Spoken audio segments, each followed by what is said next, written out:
I'll give a quick intro to Eliza.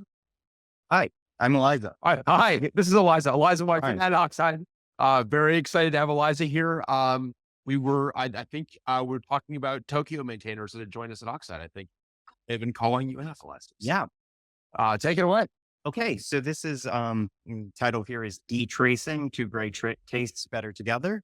And I have a quick disclaimer, which is that I have no idea what I'm doing. I am not a dtrace expert. I'm going to get a lot of terminology wrong. Also, I made these slides and put this talk together in about the last hour. So, good luck me. This is purely in a response to sort of some of the chat conversations that came up during some of the earlier talks. So I hope this makes sense. And if it doesn't, please ask questions. And if I use the wrong word, I'm just a dog. I have no idea what I'm doing. So this is a slide. This is kind of an Eliza deep cut. Some of you may remember this slide from a RustConf talk that I gave about 5 years ago. And this is the slide from a talk that I gave on the tracing crate, which is not a logging library, as it says on the slide. And we're going to actually talk about some of this background. So in 2019, I was working at a company called Buoyant. We were writing a application layer network proxy in Rust. And we were very early adopters of Rust's async ecosystem. In particular, we actually started using Rust async like long before async await syntax was something that existed. We also sort of funded, and I worked pretty closely with some of the original Tokyo developers, including Carl Lerka. And we were like in this stuff when it was pretty raw. We were writing a proxy. We wanted to be able to handle a lot of concurrent connections. So obviously we need some kind of asynchronous execution. We decided to build on top of Tokyo, Hyper, etc. And this was all pretty nice, but the debugging experience, and we're using the Rust log crate at the time, was really bad. Like really, really bad. We're going to look at some examples of what I'm talking about. Here's some logs. These are in a synchronous system. And so we've got like a log record here that says, oh, I've accepted a connection from this IP. I have another log from the HTTP server says, I've received some request. Oh, there's a warning. It says there are invalid request headers. Now we're closing the connection. If this is a synchronous single-threaded system, this makes sense, right? You can infer based on like, these are in order. There's some like causal flow of events represented by these logs. You accepted this connection from this IP. Then because this is a synchronous single-threaded system, the request that was received was from that IP. The invalid request headers must have been related to that request. Oh, and so we gave up and closed the connection. Great. That's normal, right? That makes sense. In an asynchronous concurrent system, the same logs are garbage, right? So like we see, I've accepted a connection from some IP. Oh, I'm closing the connection. Oh, I've received a request. Oh, I've accepted a different connection from another IP. Oh, I've received another request. I've received another connection. Oh, I've invalid request headers. This is nonsense. This is really bad. And this is what the logs in our proxy look like when we're using the Rust log crate. And as you can kind of tell, it's impossible to know what's happening. This is like, how do you people live like this kind of stuff? So that's not very good. We solved this problem by adding context to these events. Now, this text got a lot smaller. I'm sorry about that. There's nothing I can do. And I pulled this from an ancient blog post I wrote about this library. But here we can now see that each of these log messages has some context added to it. We have a client address that's attached to all of these as a part of a server context. Then we see a request context when we accept a request on that connection, and it's got the path and so on. And so that means when we see this, like this warning down here that says, oh, like there were invalid request headers, it actually says which request, which client that event refers to. And similarly, we can see when we close that connection, it's the same one. So it's like possible to understand this. And at Buoyant, we had sort of come up with an ad hoc homemade version of this type of thing, which worked in our code, right? In our proxy code base, we were using this, but we want to get this information out of Rust libraries like Tokyo and Hyper. We want to be able to see things like in this async world where all of this stuff is happening concurrently and it's all happening at the same time, and we have tasks that are executing and suspending, and then we're running other tasks, and all of this stuff is just flying around. We want to be able to trace these contexts not just through our code, but through the runtime, in this case, Tokyo, through the HTTP implementation, the HTTP2 implementation, and so on. We wanted to be able to put the same logging context that we had just sort of come up with this janky, like hash map in thread local storage thing. And we wanted to be able to put that into libraries that other people actually wanted to use. And this is a big theme in the story of this project, is this idea of like, we want to put this in libraries that other people also want to use, and you can't make them mad, right? Like if you're going to put your shitty logging library into like Rust's async runtime, it's very easy to make a lot of people upset if they don't like your shitty logging library. And because of that, we arrive at a pretty similar set of values to dtrace, which we'll talk about a bit later, even though we've gotten there through a very different path. And we've ended up with, in some ways, a very similar system, and in other ways, a very different one. So the tracing crate is what I'm talking about. And here's some stuff about it. It is maintained by the Tokyo project, right? So it's Tokyo RS/tracing on GitHub. It is an application layer structured diagnostics library. That's the fancy language that I made up because I didn't want to say the log word anymore. And it has a data model that's sort of inspired by distributed tracing systems like OpenTelemetry, Zipkint, Jaeger, et cetera, which we saw a talk about this morning. And in those systems, we have a notion of a first-class context, which is what we call generally a span. And our terminology is sort of drawn from this world of distributed tracing, although primarily we are concerned with in-process tracing. We're concerned with an individual program. And we've gotten here from sort of the recognition that in these asynchronous systems, a single process behaves very similarly to a distributed system, right? Concurrency is kind of just concurrency.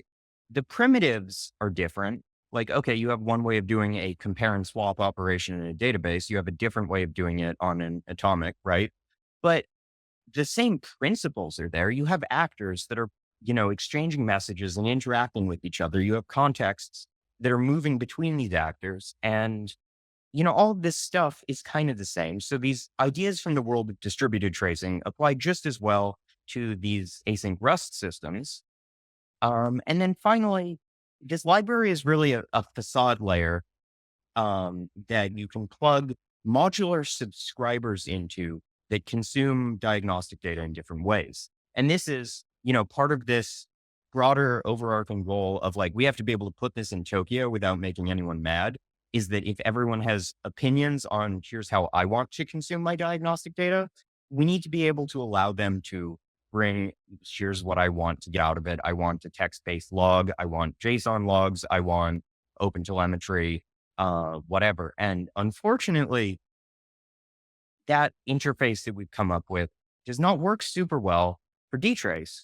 We're going to see why in a little bit, but that's sort of the key last point here, is that this library is just a facade that provides the user interface for instrumentation. Like in my program, I want to emit some event. I want to record something happened. And the interface for how you would subscribe to those events in the same Rust process, and none of the opinions for how data should actually be collected, formatted, displayed, filtered, etc. Now, a whirlwind tour of tracing's core concepts, some Rust code. We have an event. We have this macro called event. It records an event. Events represent something that happened at a fixed point in time and has some data associated with it. So tracing has a notion of levels. This isn't super important. And we have, this one is just a textual message, hello world. And then we have some fancier events, right? They can have key value data attached to them. So here we've got an event that records two key value pairs: question, which is the value of this variable question, which is the string life, universe, and everything. And then it records a different field answer, which has the value 42. We have a fairly simple data model of these can basically be Rust primitive types or anything that can be debug printed. In the glorious future, this may be substantially fancier and we'll be able to do things like serialize user-defined types in a more structured way. But that's something that I started building about 4 years ago and then gave up on because I started working in Oxide where we weren't actually using this stuff. Uh, and this ends up being kind of a weird whirlwind tour of my career, something I meant to mention earlier. Um, but, we have these events, they represent single points in time, and they have some arbitrary data, which could be a string or some other stuff attached to them, some key value pairs. We can have a bunch of key value pairs. These are just some examples. And then we have a notion of spans. And so we have this span macro, which is sort of like the event macro, except instead of just being something that records an event at a point of time, this represents some period of time where you were in some context or some operation was ongoing. And the way we model this in Rust is we have this span macro. There's an info span. You can also have debug span, trace span, error span, etc. And that's just how they interact with the filtering system in tracing, which is kind of drawn from the more classical logging terminology of you have verbosity levels. And when you create a span, it's not just a function like macro that doesn't do anything. It actually gives you back something. It gives you back this span object. And that represents, I'm now in this context. When you have that span, that's something that you can call a method called enter or entered on. There's both. They do slightly different things. That's not germane to this talk. And that signals to the tracing subscriber, I'm now inside of this context.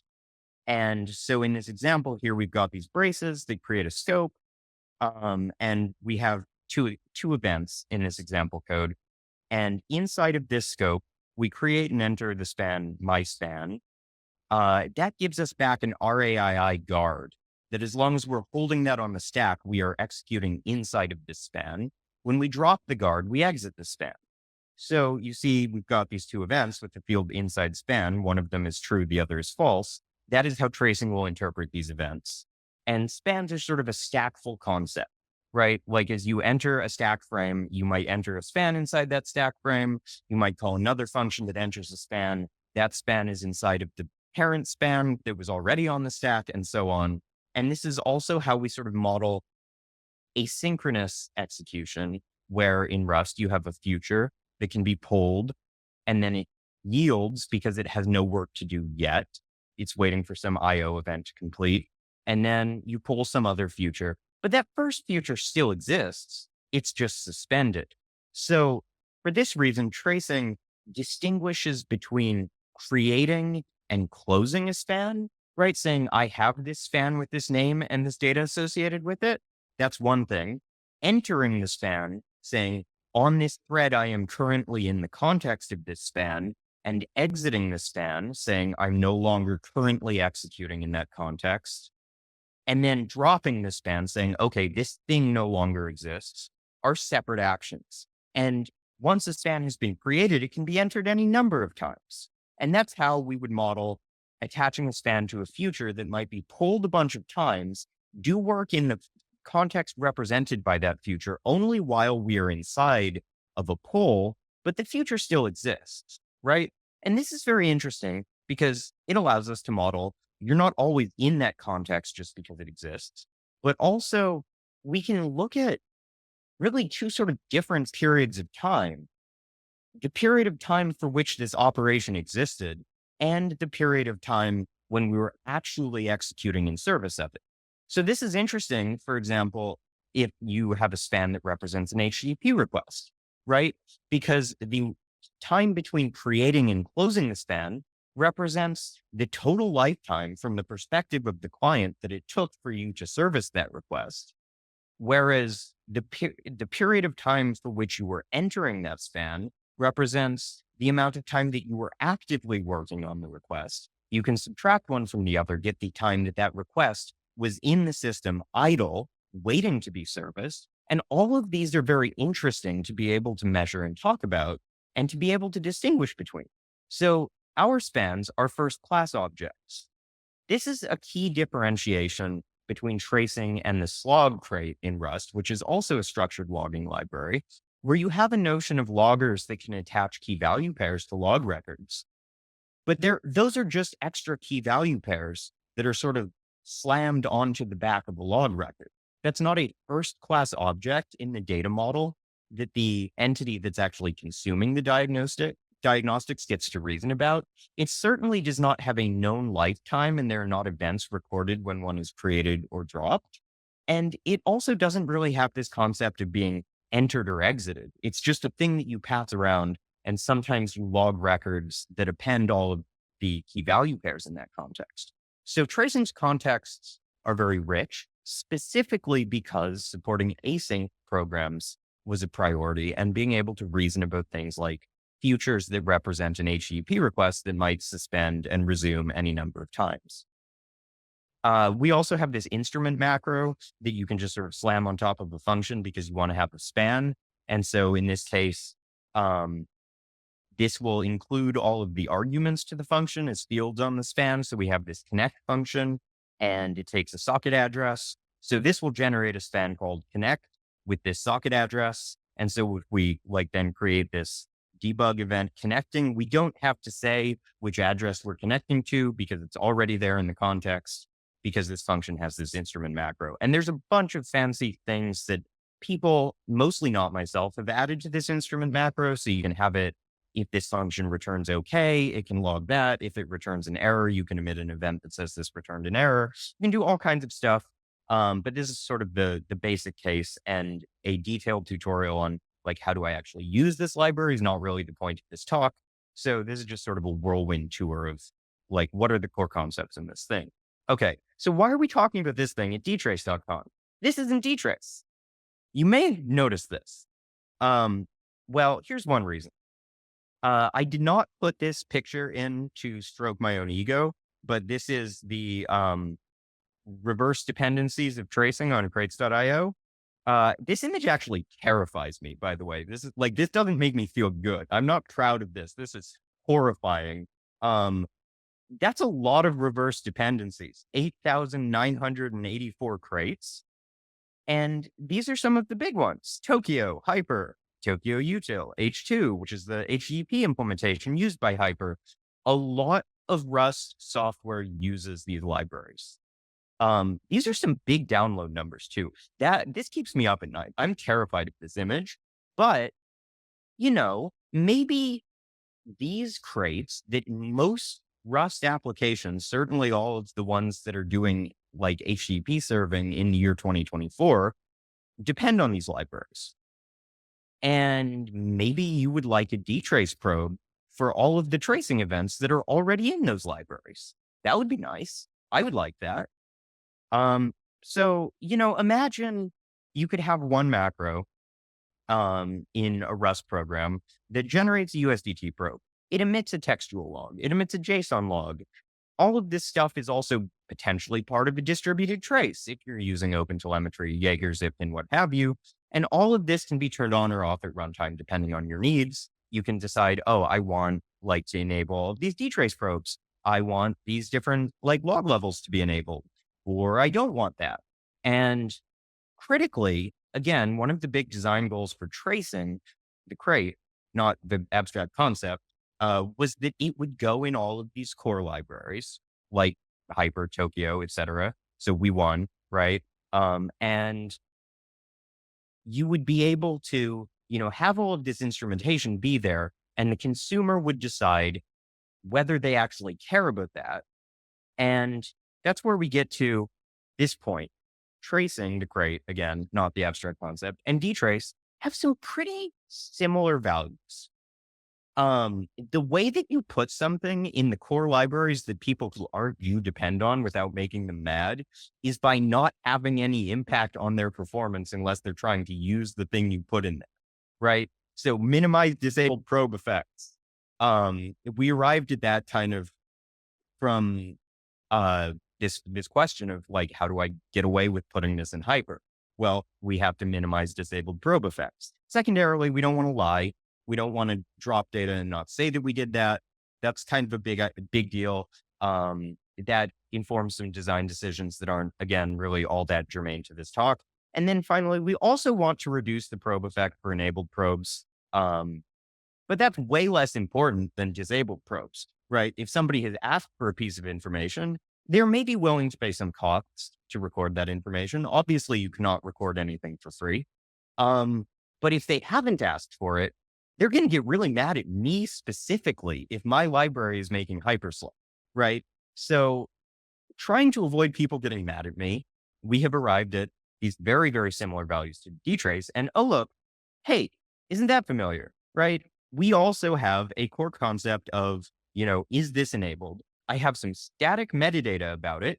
This is a method on the tracing subscriber trait, which is how you would integrate a particular way of collecting information with the program. We have this enabled method. And before you record something, you asked if it's enabled.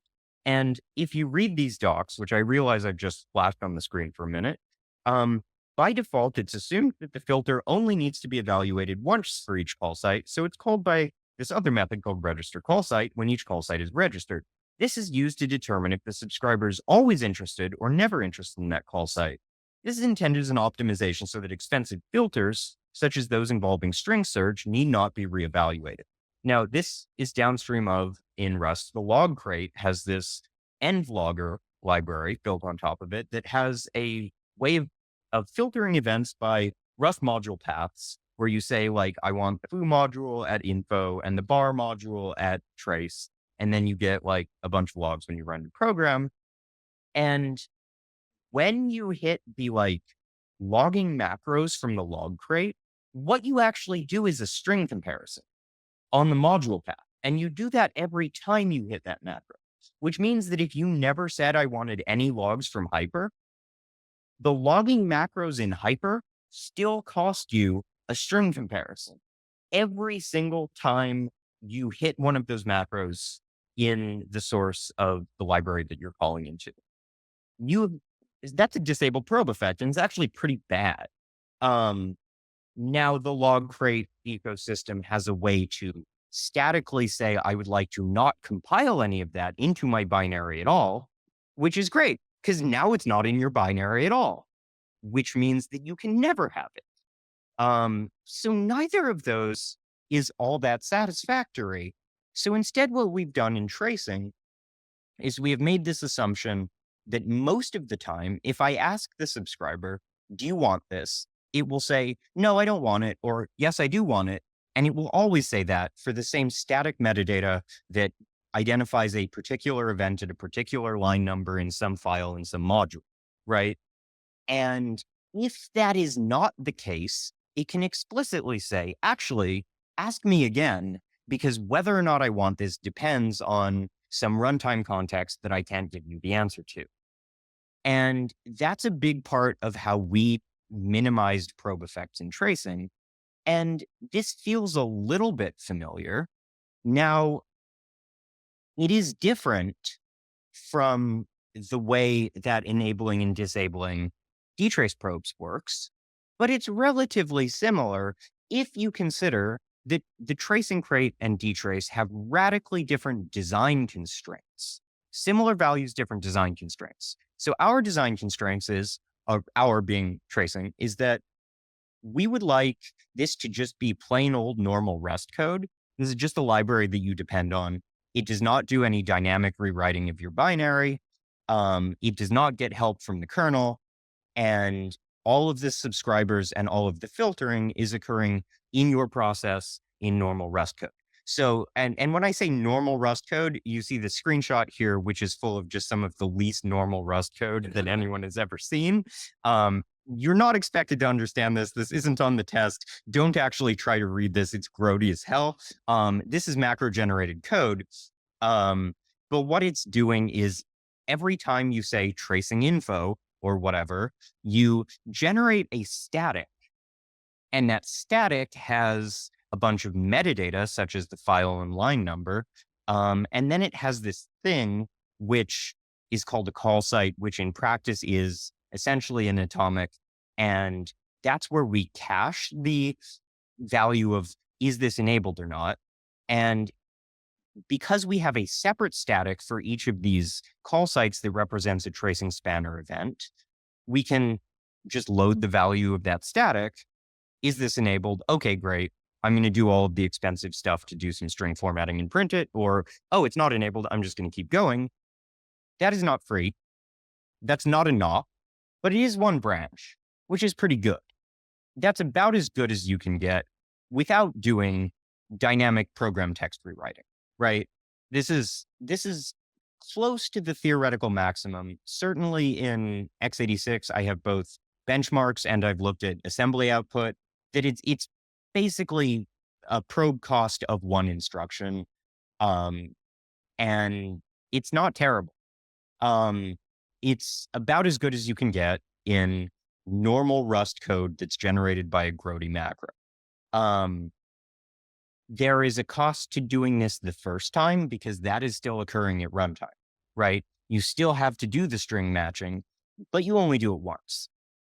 As a sidebar, that actually was a huge issue for Rust C, because the performance picture that I sort of had in mind when I was developing this library was, okay, your program is a long running server, some other like application that runs for a long time. It's going to see every event at least twice. So the cost of amortizing, like doing that string comparison once over the entire rest of the lifetime of the software is not that bad.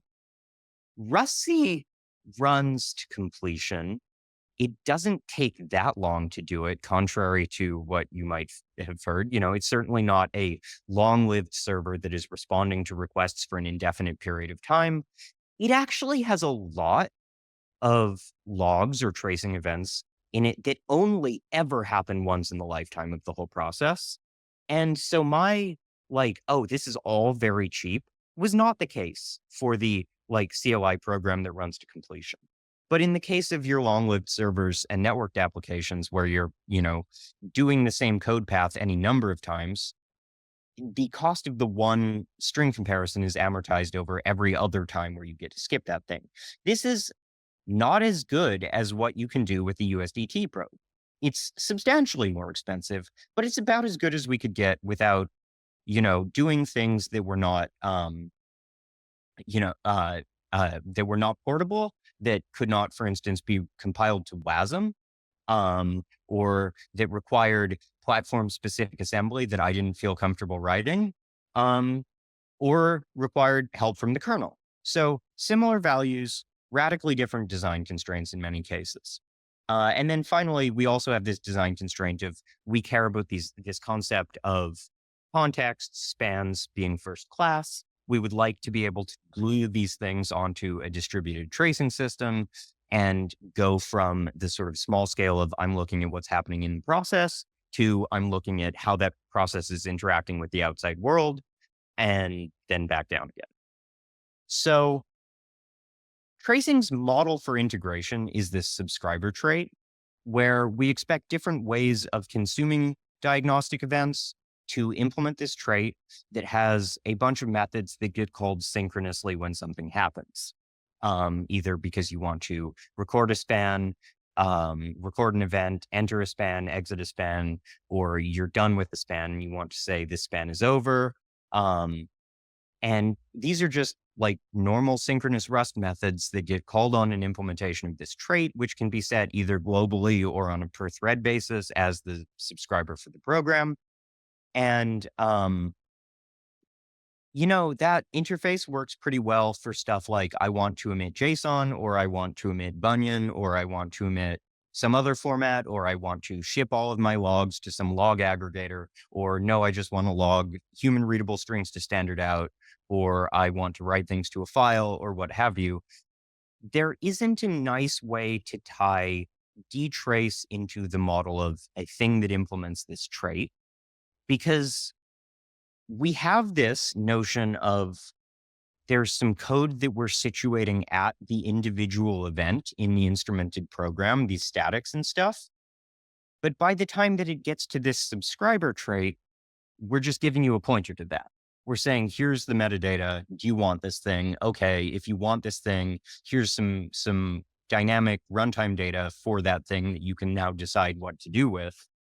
So a subscriber that is translating from this, like, I'm getting methods called on me model to emit that are methods that could be called with the metadata for any event in the program into dtrace probes, which are also sort of situated locally within the trace point. That doesn't work really well because what you're going to end up with is basically you have one probe for like every tracing event, tracing the crate. You have one probe for every time a span is created. You have one probe for every time any span is exited.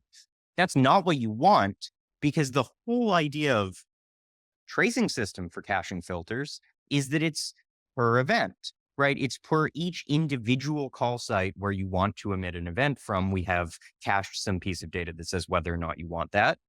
That's also how USDT works. You go back and you say, I want this specific thing. Well, now we've made it so that you can't do that. We've also made it so that the structure of all of those things has to be made the same because there's only one probe in this model. This is bad. This defeats the whole point of having dtrace, right? Like this sucks. Like, yeah, you can have one probe that's just sort of like, there was a log, but like, how are you going to consume that? I am not a dtrace expert, but to the extent that I understand like what you would want if you were writing a descript, you don't want one probe that's like every time the program ever logged anything. That's not really like why even turn that into dtrace? You know, you just that's just a textual log. So what we could do instead is we could do what I'm calling first party integration, where the tracing macros, in addition to generating all of this other junk, also generate a USDT probe. Now, again, core value of not pissing people off. Lots of people probably don't want USDT probes. Lots of people are probably compiling for architectures and platforms where you can't have them, where there is no support. Lots of people are using the tracing crate in programs that are compiled to WebAssembly, right? That's not going to help you. But we can make this optional. And I am the maintainer of this library and I work at Oxide now. So I can just put that in there, which is pretty cool. The integration model was very much designed around the idea that implementations of particular formats or of log aggregation systems or open telemetry or what have you would live in other crates. In the specific case of USDT probes, we can just stick them in the macro. We can have a feature flag or something to control them. So obviously you opt in and you don't get them if you don't want them, but we can just generate them in our macros anyway, because it's a macro. And that allows us to have, this does cut out most of the rest of the plumbing in the tracing ecosystem when you are specifically consuming these things as USDT probes. But that's good because, to be honest, as the author of this library and ecosystem, dtrace's plumbing is substantially better because it doesn't have the constraints of no help from the kernel, no dynamic binary patching. Like those give you more performant plumbing, more expressive ways to control what's being consumed. It's strictly better if you are not operating under these constraints. So why not just have both?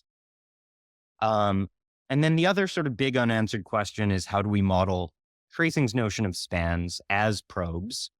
What I imagine this would look like is we would have a probe generated for each life cycle event that can occur in a span. The span has been created, entered, exited, or closed.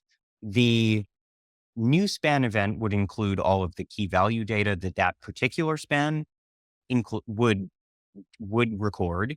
And a very nice thing about the tracing crate that makes life much easier when integrating with USDT is that we statically declare all of the key value fields that are recorded on a span.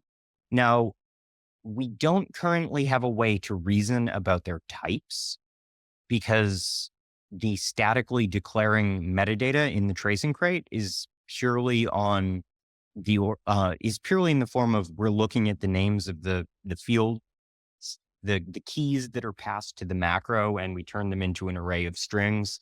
But at the very least, we can generate the structure of the keys that will be present on that span.